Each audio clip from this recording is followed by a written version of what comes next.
नमस्कार सभी को। आप सभी का आपके अपने चैनल आधार शिक्षा बाइक में स्वागत है। इससे पहले वाली जो वीडियो है उसमें हमने अल्फ्रेड वेगनर के बारे में जाना था। अल्फ्रेड वेगनर ने क्या दिया था? अल्फ्रेड वेगनर ने कॉन्टिनेंटल ड्रिफ्ट थ्योरी दी थी, यानी महाद्वीपीय विस्थापन सिद्धांत को हमने इससे पहले वाली वीडियो में जाना था। अल्फ्रेड वेगनर ने 1912 में ये थ्योरी दी थी। उन्होंने हमें ये बताया था कि जो महाद्वीप हैं, आज जो हम 7 महाद्वीप देख रहे हैं वो क्या हैं? वो पहले पेंजिया के रूप में एक दूसरे से जुड़े हुए थे। वो पूरा एक ही भूभाग था और उसके आसपास जो सागर था उसको क्या बोलते थे? उसको पैंथालसा बोलते थे। फिर धीरे धीरे ये जो महाद्वीप हैं ये धीरे धीरे क्या हुआ? ये अलग हो गए और आज के जो हमारे 7 महाद्वीप हैं वो बन गई। फिर जब अल्फ्रेड वेगनर से ये पूछा गया कि ये जो महाद्वीप हैं ये पहले एक थे और अब ये अलग अलग हो गए, तो इसका रीज़न क्या है? यानी कि जो महाद्वीप हैं वो मूव क्यों कर रही हैं? महाद्वीप एक दूसरे से दूर क्यों गए? उसने कहा कि महाद्वीप अभी भी मूव कर रहे हैं। तो पूछा कि महाद्वीप मूव क्यों कर रहे हैं? फिर इसके लिए उन्होंने जो तर्क दिए वो कौन कौन से थे? सबसे पहले जो उन्होंने रीज़न बताया वो था ज्वार भाटा। वेगनर ने ये बताया कि जो टाइडल वेव्स आती हैं, जो ज्वार भाटा आता है, उसमें जो चंद्रमा और पृथ्वी का जो गुरुत्वाकर्षण है, ग्रेविटी है, जो गुरुत्वाकर्षण बल है वो इतना ज़्यादा होता है कि उसके कारण ये महाद्वीप एक दूसरे से दूर जा रहे हैं। तो भूगोलवेताओं ने ये कहा कि अगर ये जो टाइडल वेव्स हैं, जो फोर्स लग रहा है, अगर वो इतनी ज़्यादा हैं तो फिर ये तो अर्थ की रोटेशन को भी बंद कर देगा। और क्या होगा अगर अर्थ की रोटेशन बंद हो गई? वेगनर ने ये क्या बताया कि इस टाइडल वेव्स के कारण ही जो इधर हम उत्तरी अमेरिका और ये जो दक्षिणी अमेरिका है, ये इधर यूरोप और इधर इसे अफ्रीका से अलग हो गए हैं और ये पश्चिम की तरफ आ गए हैं। तो उनकी इस बात को भूगोलवेताओं ने नकार दिया कि भाई ऐसा नहीं है। अगर ज्वार भाटा जो है इतना तेज लग रहा है तो फिर उससे तो एक दिन अर्थ की रोटेशन भी बंद हो सकती है। फिर उन्होंने जो दूसरा कारण दिया वो क्या दिया कि जो नॉर्थ पोल हैं अर्थ पे, जो ये नॉर्थ पोल हैं और ये साउथ पोल हैं, ये महाद्वीपों को अपनी अपनी तरफ खींच रहे हैं, जिससे इनके बीच में क्या हो रहा है? क्रैक आ रहे हैं, इनके बीच में ऐसे दरार आ रही हैं। ये नॉर्थ पोल अपनी तरफ खींच रहा है और जो साउथ पोल है वो अपनी तरफ खींच रहा है। लेकिन उसकी इस तर्क को भी सही नहीं माना गया। तो इस तरीके से जो अल्फ्रेड वेगनर थे वो इस बात को सिद्ध नहीं कर पाए कि महाद्वीप मूव क्यों कर रहे हैं, महाद्वीप अपनी जगह से खिसक क्यों रहे हैं। इसके बाद 1930 में अल्फ्रेड वेगनर की कमी को जिसने पूरा किया वो कौन थे? वो थे आर्थर होम्स। ये एक भूविज्ञानी थे। इन्होंने 1930 में संवहन धारा का सिद्धांत दिया, कन्वेंशन करंट। इसने क्या किया? जो आर्थर होम्स हैं वो अल्फ्रेड वेगनर की उस कमी को इन्होंने पूरा किया जिसमें वो ये सिद्ध नहीं कर पाए थे कि जो महाद्वीप हैं वो मूव क्यों कर रहे हैं। तो इन्होंने महाद्वीपों के मूव करने का सही जो तर्क है वो दिया। इन्होंने क्या कहा? इन्होंने ये बताया कि पृथ्वी के आंतरिक भाग में रेडियोधर्मी तत्व हैं। ये देखा था कि जो ये लिथोस्फीयर है, स्थलमंडल, ये स्थलमंडल है और इसके नीचे क्या है? इसके नीचे एस्थेनोस्फीयर यानी दुर्बलता मंडल है और जो स्थलमंडल है वो दुर्बलता मंडल के ऊपर तैर रहा है और जितने भी वोल्केनो हैं, मैग्मा हैं, वो कहाँ हैं? वो दुर्बलता मंडल में हैं। और क्योंकि जो मैग्मा है, लावा है, वो दुर्बलता मंडल में है यानी एस्थेनोस्फीयर में है, और ये किस फॉर्म में है, ये सेमी सॉलिड है, सेमी सॉलिड फॉर्म में है, इसलिए ये ऊपर जो स्थल मंडल है ये इसके ऊपर दुर्बलता मंडल के ऊपर तैर रहा है। उसने ये बताया आर्थर होम्स ने कि नीचे जो हैं दुर्बलता मंडल में क्या हैं, रेडियोधर्मी या रेडियो एक्टिव पदार्थ बहुत ज़्यादा हैं, जिससे कि अंदर गर्मी पैदा होती है। और जब गर्मी बहुत ज़्यादा पैदा होती है तो क्या होता है कि उनके अंदर एक मूवमेंट शुरू हो जाती है। अब आप ये देखते हैं, मान लीजिए ये एक लैंड एरिया है, यहाँ सन है, सन की रेज यहाँ लैंड पे पड़ती हैं, तो क्या होगा, यहाँ जो कण है, पानी है, जो भी लैंड के ऊपर पाया जाता है, उसके कण जो गर्म होके क्या होते हैं, वो ऊपर जाना शुरू हो जाते हैं, और ऊपर जाके वो क्या बन जाते हैं, बादल बन जाते हैं। तो ऐसा ही कुछ क्या हो रहा है, हाँ, लिथोस्फीयर के नीचे दुर्बलता मंडल में भी ऐसा ही कुछ प्रोसेस शुरू हो जाती है।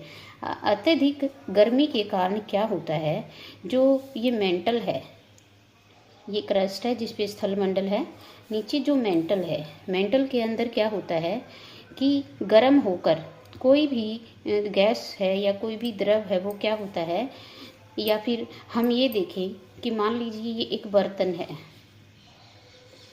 इस बर्तन में जब हम पानी गर्म करते हैं नीचे से, तो क्या होता है कि जो कण हैं इसके पानी के या कोई भी लिक्विड है, उसके कण जो हैं जब गर्म होंगे तो वो गर्म होके ऐसे ऊपर उठते हैं, और जैसे ये ऊपर उठ गए तो इसकी जगह लेने के लिए साइड से इधर से जो ठंडे कण हैं वो नीचे आ जाते हैं, इसकी जगह लेने के लिए नीचे आ जाते हैं। तो ये क्या है, ये किसी भी चीज़ को हम गर्म करते हैं उसकी प्रोसेस ऐसे ही होती है कि जो कण गर्म हो गए वो गर्म होके ऊपर उठना शुरू हो जाते हैं, और उसकी जगह लेने के लिए जैसे ये इधर से ऊपर चले गए तो यहाँ की जो खाली जगह बची, इसके लिए यहाँ पे साइड से जो ठंडे कण हैं वो इसकी जगह लेने के लिए यहाँ आ जाते हैं, फिर ये गर्म होते हैं, फिर साइड से दूसरे ठंडे कण यहाँ पर या इसकी जगह लेने के लिए आ जाते हैं। इसी को हम क्या बोलते हैं, इसी को हम बोलते हैं संवहन। संवहन को अगर हम परिभाषित करें तो संवहन क्या होगा, कणों का तापमान में अंतर के कारण, तापमान में अंतर के कारण कणों का लंबवत चलन, लंबवत चलन। तापमान में अंतर क्यों आया, यहाँ तापमान गर्म हुआ और ये ऊपर चले गए, और उनकी जगह लेने के लिए क्या हुआ, ठंडे जो धाराएं हैं वो इधर आ गई। तो तापमान में अंतर के कारण अंतर आ गया, ये गर्म है ये ठंडे हैं, कणों का लंबवत चलन, लंबवत मतलब ऐसे ऊपर की तरफ, अगर ऐसे ऐसे हो रहा है तो हम इसको संवहन नहीं बोलेंगे, लंबवत वर्टिकल जो चलन हो गया उसको बोलते हैं संवहन। ये हो गया संवहन। अब इसमें दो चीज़ें आर्थर होम्स ने बताई, एक तो क्या कहा कि तापमान में अंतर के कारण कणों का लंबवत चलन हो रहा है, और तापमान में अंतर क्यों आ रहा है, क्योंकि धरती के नीचे क्या है, रेडियोधर्मी पदार्थ हैं, ये क्या कर रहे हैं, ये इसको अंदर से गर्म कर रहे हैं। तो हुआ क्या, जब दुर्बलता मंडल में ये लिथोस्फीयर है, ये नीचे क्या हो गया, ये एस्थेनोस्फीयर है,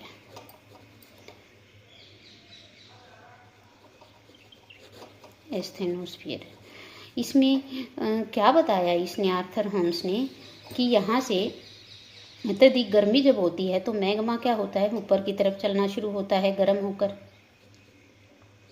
फिर जब ये ऊपर जाता है तो ये ठंडा होता है, ऊपर जाके ठंडा होता है तो ये वापस नीचे आना शुरू हो जाता है, ऊपर जाता है ठंडा होता है फिर नीचे आ जाता है, तो ये ऐसे एक चक्र बन जाता है।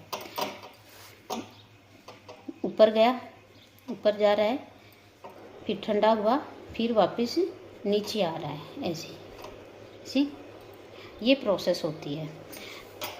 तो इसको सनवैन बोलते हैं। जब ये ऊपर जाता है, ये जैसे ऊपर गया तो ये क्या है, ये लिथोस्फीयर है। तो ये ऊपर जाता है जब मैग्मा गर्म होके, तो इस लिथोस्फीयर के ऊपर ये प्रेशर डालता है यहाँ पर। इसको ही बोलते हैं, क्या बोलते हैं, कन्वेंशन। आर्थर होम्स ने ये बताया कि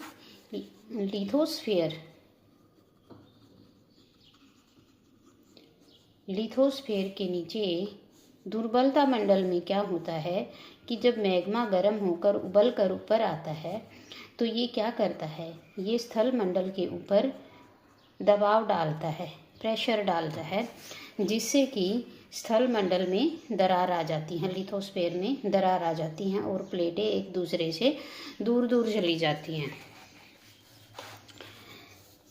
तो इस तरीके, और ये जो प्रोसेस है, जो ऊपर प्रेशर बनता है और दरार आती है, ये बहुत धीरे धीरे होती है ये प्रोसेस, क्योंकि जो मैग्मा होता है वो सेमी सॉलिड है।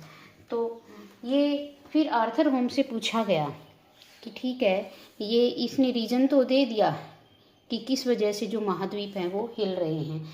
फिर इनसे पूछा गया कि जो स्थल मंडल है उसके ऊपर तो ओशन भी हैं, क्योंकि हमने पढ़ा था कि 2 तरीके की प्लेट हैं, एक कॉन्टिनेंटल क्रस्ट है और एक ओशनिक क्रस्ट है। इनसे पूछा गया कि स्थल मंडल के ऊपर तो ओशन भी हैं, तो क्या जो मैग्मा है वो ओशन के नीचे भी उबल रहा है? तो लेकिन आर्थर होम्स का इसका जवाब नहीं दे पाए कि जो ओशन है उनके नीचे क्या हो रहा है, क्या ओशन भी जो है यहाँ पे प्रेशर पड़ रहा है, क्या इसमें भी दरारें आ रही हैं?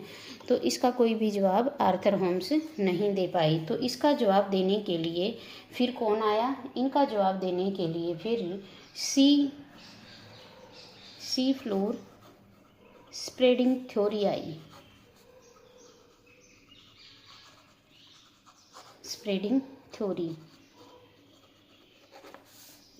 यानी महासागरीय, इसको हिंदी में बोलते हैं महासागरीय नीतल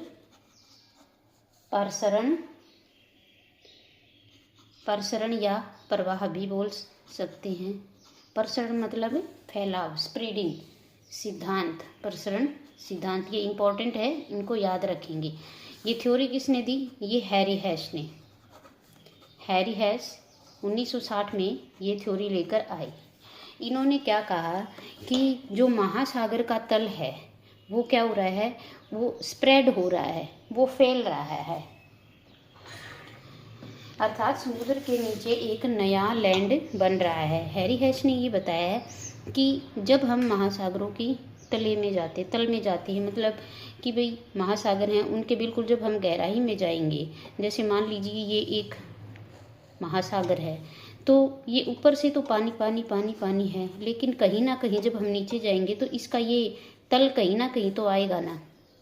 ये नहीं है कि पानी पानी है, वो पानी किसी चीज़ पे तो टिका है ना, नीचे कुछ तो है ना, यानी उसका जो तल है, ये जो तली है इसकी, ये स्थिर नहीं है। महासागरों का जो तल है वो स्थिर नहीं है, बल्कि वो फैल रहा है, ये एक जैसा नहीं है।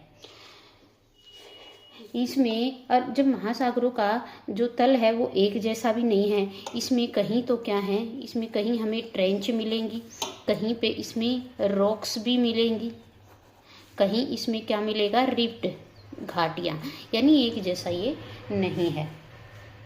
अब उनसे कहा कि महासागर का तल फैल क्यों रहा है, पहले तो ये बताइए महासागर का किस वजह से फैल रहा है, ये देखते हैं। तो वो इसकी गहराई में गया, यानी कि उसने गहराई से जब इसका अध्ययन किया तो जो हैरी हैश था, हैरी हैश ने ये बताया कि जब मैग्मा जो है वो लिथोस्फीयर के ऊपर नीचे से जब ऐसे प्रेशर डालता है, नीचे से आके जब ऐसे प्रेशर डालता है तो यहाँ दरार आ जाती है। स्थल मंडल के अंदर दरार आ जाती है।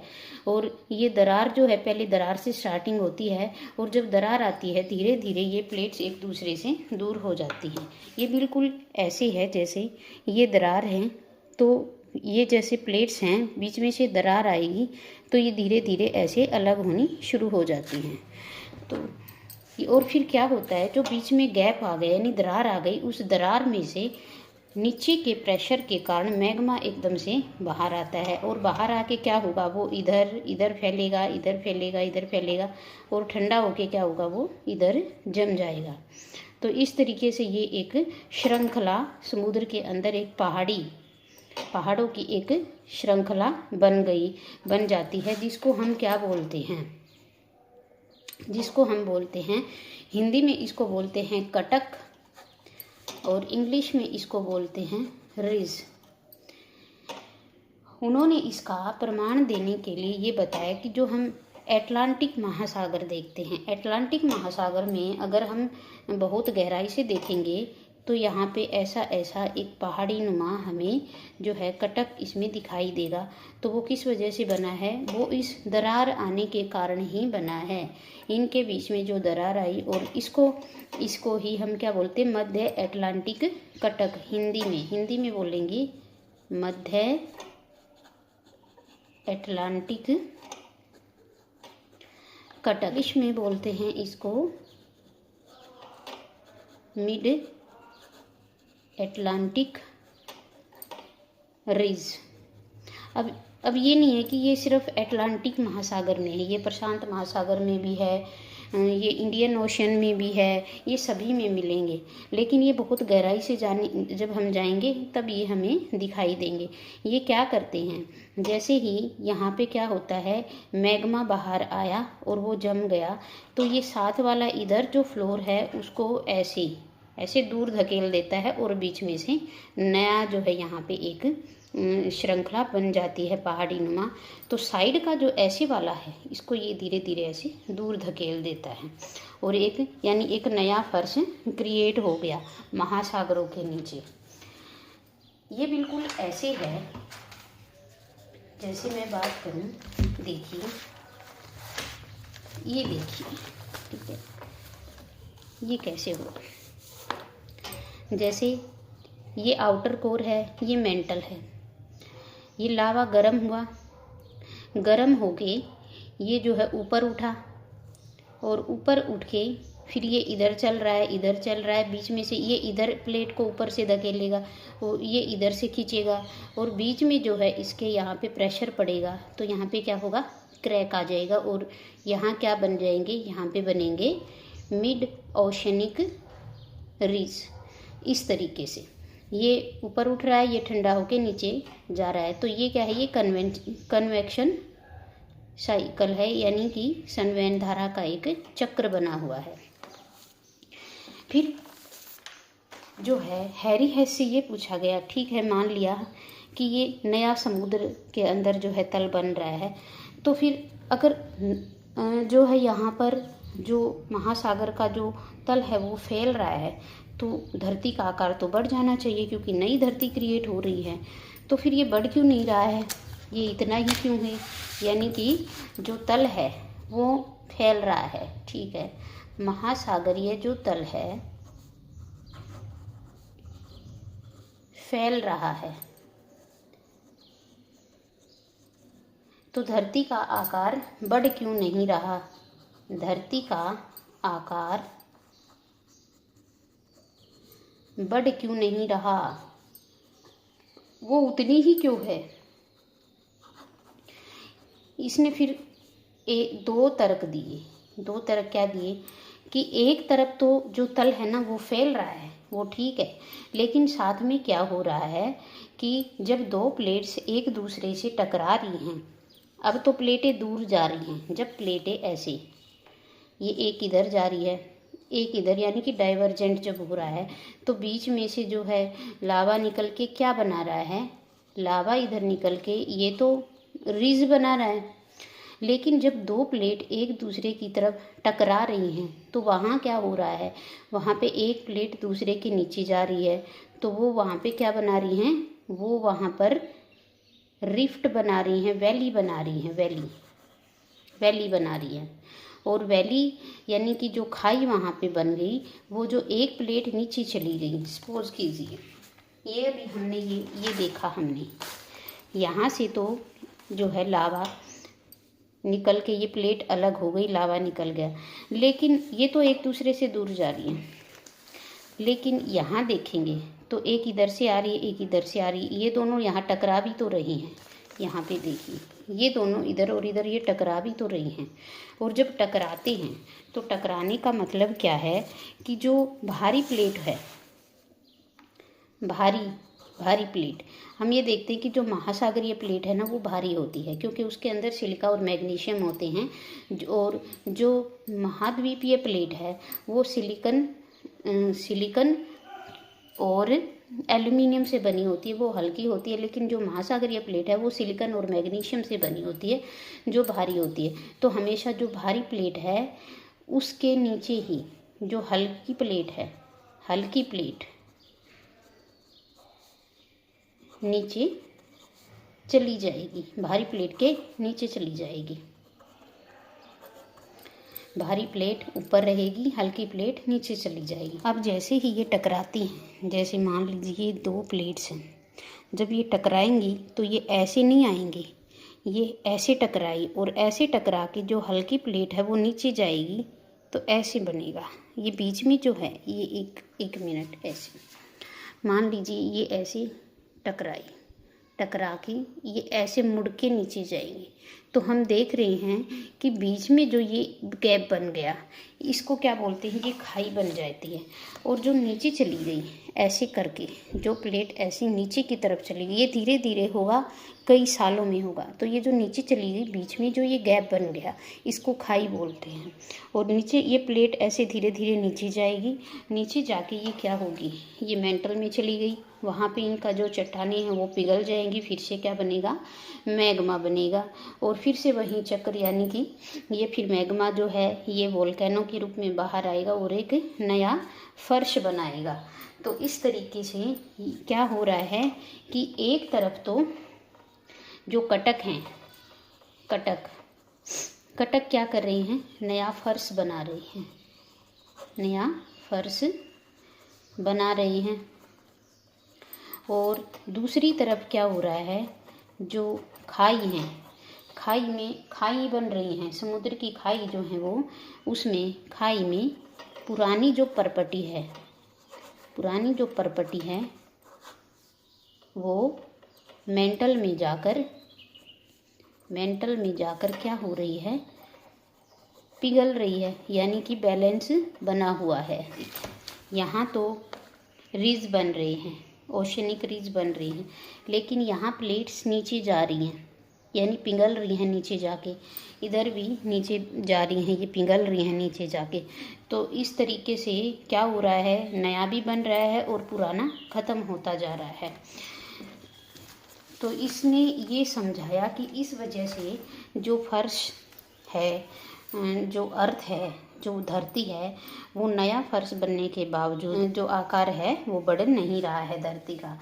अब इसने भी इसके तर्क दिए, जो इससे भी इसका प्रमाण मांगा गया, किससे, हैरी हेस से भी इसका प्रमाण मांगा गया। तो इसने क्या कहा कि कटक के आसपास जो चट्टानें बनी हुई हैं, कटक जब हम देखते हैं तो उसके आसपास जो चट्टानें बनी हुई हैं वो जैसे ये बना, मान लीजिए ये कटक है, यहाँ पर ऐसे जो कटक बना हुआ है, तो इसके इधर और इधर जो ये चट्टानें हैं, इनको जब देखा गया, इनकी ये जो चट्टानें हैं आसपास, और जो इधर चट्टानें हैं दूर तक, जब इनका परीक्षण किया गया तो क्या पाया गया कि इसके आसपास जो चट्टानें हैं वो बिल्कुल नई है, उनकी जो आयु है वो बिल्कुल लेटेस्ट है, बिल्कुल यंग है। लेकिन दूर, जितनी इससे दूर जाएंगे हम इधर कटक से, उनकी जो आयु है वो पुरानी है, वो ज़्यादा पुरानी है। तो इसका मतलब जो ये कटक बना है, इसके आसपास जो चट्टानें बनी हैं वो बिल्कुल नई बनी हैं। दूसरा जो इसने सिद्धांत दिया वो था पुराचुंबकत्व। पुराचुंबकत्व पुराचुंबकत्व क्या होता है? पुराचुंबकत्व में इसने बताया कोर में और मेंटल। कोर में क्या है? कोर में लोहा है और यहाँ पर क्या है? यहाँ मैग्मा घूम रहा है। तो इससे क्या है, एक चुंबकीय क्षेत्र यहाँ पर उत्पन्न हो जाता है, क्योंकि हम एक लोहे की जैसे छड़ है उसमें ऐसे ऐसे तार लगा के अगर हम बिजली से उसको जोड़ देते हैं तो उसमें चुंबकीय क्षेत्र पैदा हो जाता है। तो इसी तरीके से ये लोहा है और ये इधर जो है गर्म मैग्मा चारों तरफ घूम रहा है, तो यहाँ भी एक चुंबकीय क्षेत्र उत्पन्न हो जाता है, जो हमें क्या करता है, जो हमें सूरज की तेज़ किरणों से बचाता है। सूरज की जो गर्म किरणें आती हैं उनसे हमें ये बचाता है। तो इसने ये बताया कि जो कटक है, कटक के आसपास जो हमने चुंबकीय क्षेत्र देखा, जैसे ये और ये बिल्कुल एक ही पैटर्न में है, यानी इधर नॉर्थ है, इधर साउथ, इधर नॉर्थ, इधर साउथ। लेकिन जब हम इनसे दूर जाते हैं तो कहीं पर इधर साउथ है, इधर नॉर्थ है। ऐसे ही यहाँ पर जो पैटर्न है वो भी चेंज होता हुआ मिला, या कहीं पर जो है इधर साउथ हो गया, इधर नॉर्थ हो गया। ये पैटर्न जो है टाइम के अकॉर्डिंग बदलता रहता है। क्यों बदलता है? इसके लावा के घूमने की दिशा के आधार पर। यदि ये लावा ऐसे घूम रहा है, अगर ये उल्टी तरफ से घूमना शुरू कर देगा तो चुंबकीय क्षेत्र है, जैसे हम चुंबक देखते हैं ना, चुंबक में दो ध्रुव होते हैं, एक नॉर्थ होता है और एक साउथ होता है। तो नॉर्थ, जब दो चुंबक हम पास पास रखते हैं ऐसे, ये इसका नॉर्थ है और ये इसका साउथ है, तो पास पास जब हम दो चुंबक रखते हैं तो जो अपोजिट इनका जो ध्रुव होता है वो एक दूसरे से दूर जाते हैं। जो एक जैसे ध्रुव होते हैं वो एक दूसरे से दूर जाते हैं और अपोजिट को ये अपनी तरफ खींचता है। तो उसने ये बताया, उसमें यही बताया कि ये पैटर्न जो है इस रिज के पास तो सेम है, लेकिन जब हम दूर जाते हैं तो इनका पैटर्न अलग अलग है। इसका मतलब हर एक टाइम के पश्चात ये जो पैटर्न है ना ये बदलता है, यानी कि लावा के घूमने की जो दिशा है ना वो बदलती है। तो उससे भी ये पता चला कि ये जो प्रक्रिया है ना ये कई सालों से चल रही है। और अब जो हम पैटर्न देखते हैं, जैसे अर्थ में ये नॉर्थ है, ये साउथ है, ये भी ये अभी पिछले 166 सालों से ऐसा ही पैटर्न चल रहा है। इससे पहले जो पैटर्न था वो इससे अलग था। तो यही बताया कि ये जो पैटर्न है ना, हमने जब पीछे की चट्टानों को देखा, जो कटक में चट्टानें हैं, तो जब हम पीछे की चट्टानों का अध्ययन किया तो ये पैटर्न जो है पीछे के सालों में, लाखों सालों में ये बदला हुआ है। तो हो सकता है कि आगे भी ये बदल जाए। जो पास पास हैं उनका पैटर्न सेम है, तो उससे भी ये सिद्ध हुआ कि इसमें जो है टाइम टू टाइम नई चट्टानें बनती रहती हैं। तो इस तरीके से हैरी हेस ने ये सिद्ध कर दिया कि नया समुद्र तल बनने के बाद भी जो धरती का आकार है वो बदल क्यों नहीं रहा है। तो ये थी हमारी सी फ्लोर स्प्रेडिंग थ्योरी, जो कि किसने दी थी? हैरी हेस ने। तो ये हम याद रखेंगे, हैरी हेस ने क्या दी? सी फ्लोर स्प्रेडिंग थ्योरी 1960 में। Sea floor spreading theory. Arthur